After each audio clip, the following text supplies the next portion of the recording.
Iba't ibang grupo ang makikiisa sa Trillion Peso March bukas para kondenahin ang korupsyon sa gobyerno. Pero ang ilang grupo may pangamba na baka samantalahin ito para magluklok ng bagong lider sa pwesto. Mula Maynila, may Agenda Weekend Report si Lyja Bonzo live. Lyja, kumusta ang sitwasyon dyan? George, sa ngayon wala pa tayo nakikitang kahit na anong preparasyon doon sa Luneta at kanina nag-ikot din tayo, nagpunta tayo sa iba't ibang rally sites dito sa Maynila. Sa Liwasang Bonifacio, wala pa tayong nakitang kahit na anong preparasyon para sa protesta bukas at ayon din sa presinto na katabi nito, wala pa silang impormasyon kung may mangyayari bang preparasyon ngayong gabi. Mga panawagang may ibang agenda.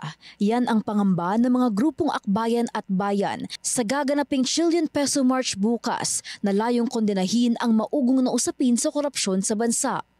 Anila, bukas naman sa lahat ang protesta, ngunit maging mapagmatsyag sa mga Duterte supporters na may layuning ipanawagan ang pagbitiw ng Pangulo sa pwesto para makaupo ang bise. Pag dumating na tayo sa point na mananawagan tayo ng resignation ni President Marcos, ang mamamayan hindi papayag na iluluklok mo kapalit ay si Vice President Duterte. Paliwanag niya, parehas may pananagutan ang dalawa. Habang nangyari sa Administrasyong Marcos ang maanumalyang flood control projects, nagsimula naman daw sa administrasyon ng tatay ng bise ang paglakas ng mga kontraktor na sangkot sa issue.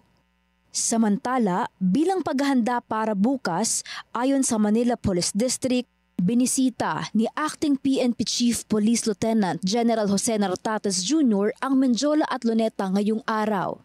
Nakita naman natin na meron na tayong mga nilalatag na security plan. Yung mga pulis ay nirespetuhin ang karapatan ng ating mga kababayan na ibigay nila yung kanilang mga saloobin. Makakaasa sila na walang pagpigil sa aming hanay. Para bukas, humigit kumulang 2,000 personnel daw ang ide-deploy ng PNP para bantayan ang mga pagkilos sa iba't ibang bahagi ng Kamaynilaan. Naglabas din ang MPD ng traffic advisory para sa mga isasarang daanan at mga posibleng pagbabago sa rerouting of vehicles.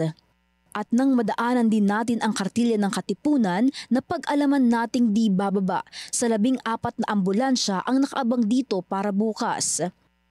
Sa Quezon City, wala pa ring malakihang paghahanda, bagaman on full alert na ang mga pulis para sa inaasahang malaking pagtitipon sa may People Power Monument at Gate 4 ng Camp Aguinaldo. George, kagaya ng sinabi ko kanina, dito sa Luneta, tahimik pa rin.